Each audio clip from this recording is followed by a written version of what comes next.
just in, the CNN YouTube Republican debates set a ratings record, and for those YouTubers who were upset with the way CNN and YouTube produced the debate, well, that's bad news for you, because in setting this ratings record, it means that CNN made its sponsors happy. It means that YouTube made CNN happy because it played ball with CNN, and it means that YouTube played ball with CNN and at the same time upset some of the most long-standing YouTubers. The word is upset some long-standing YouTubers. Just want to make that clear.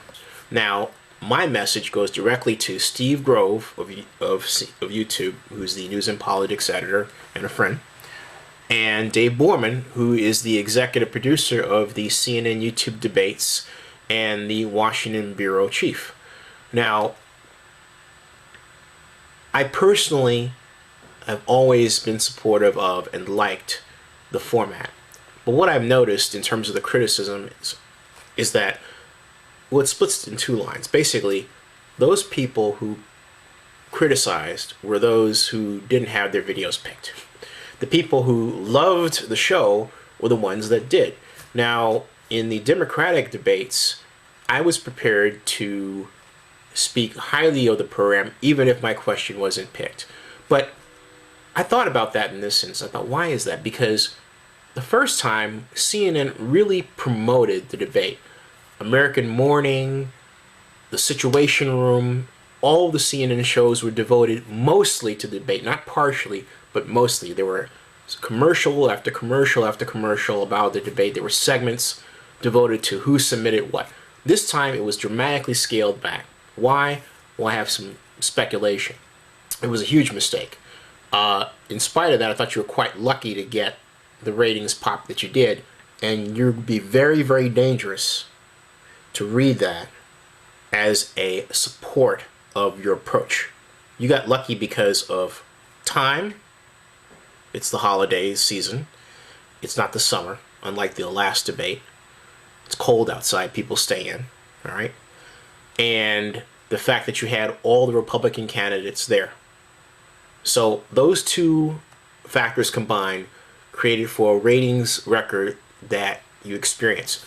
But you're going to make the mistake of thinking that the format you selected in terms of how you presented the candidates and the questions you chose were the right ones because of that. And that is where you would be solidly wrong. My point is that you have to understand that we're in the middle of something called the democratization of media.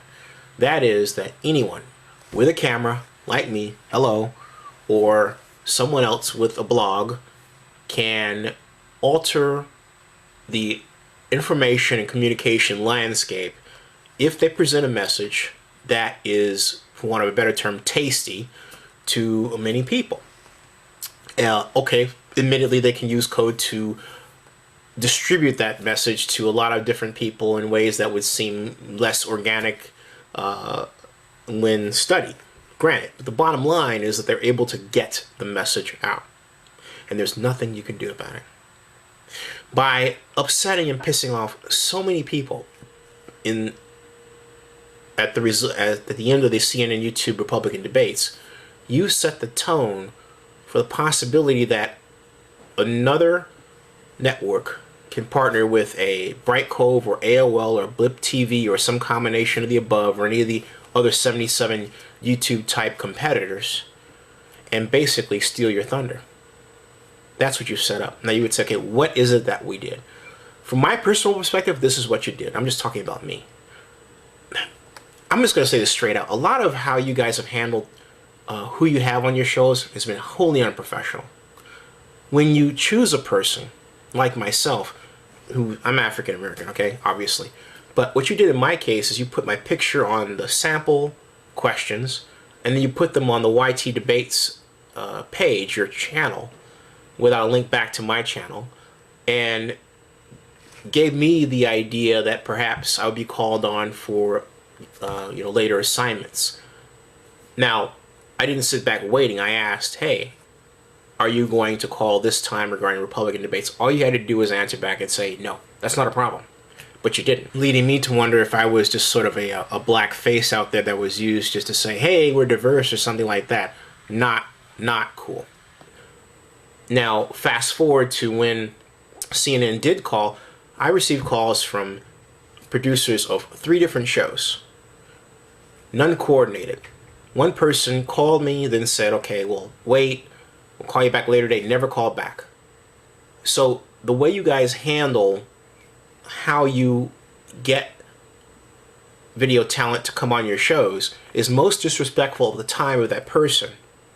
And not only that, you treat a very powerful element, which is a person getting on television, in a way that is very can only be described as sloppy. Just very sloppy.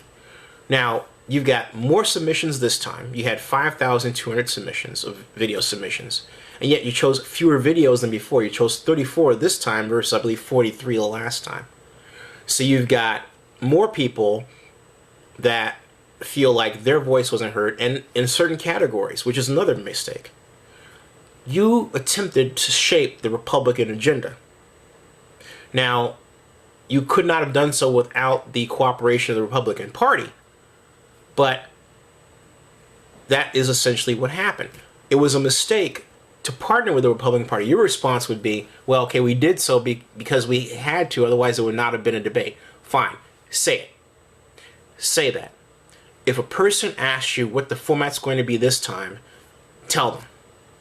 If your video submission candidates, all the 5,200 people, are putting in videos, tell them what the criteria will be for selection.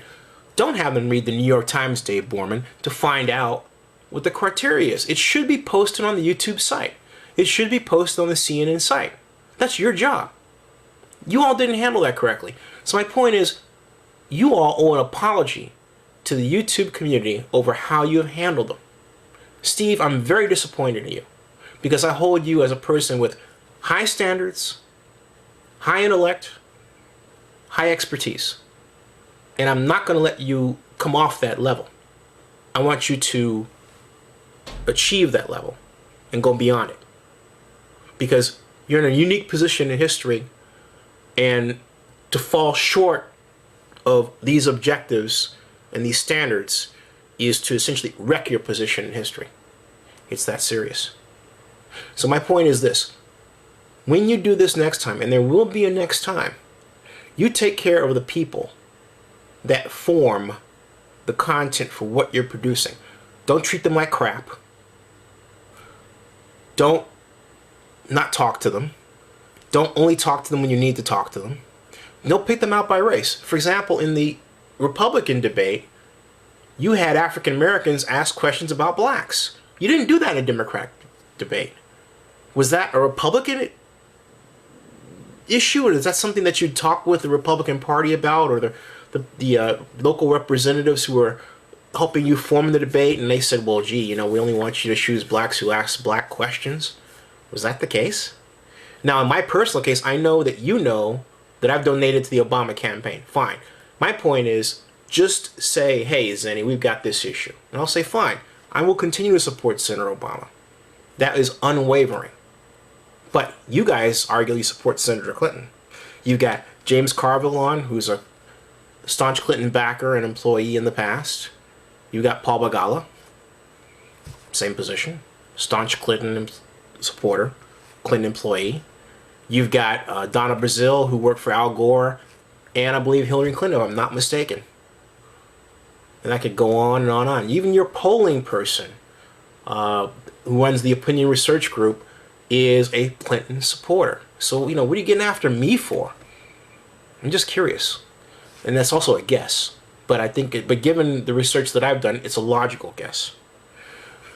In short, you guys have really, really, really upset a lot of people. But you've achieved record ratings, and so you don't feel there's a need to improve.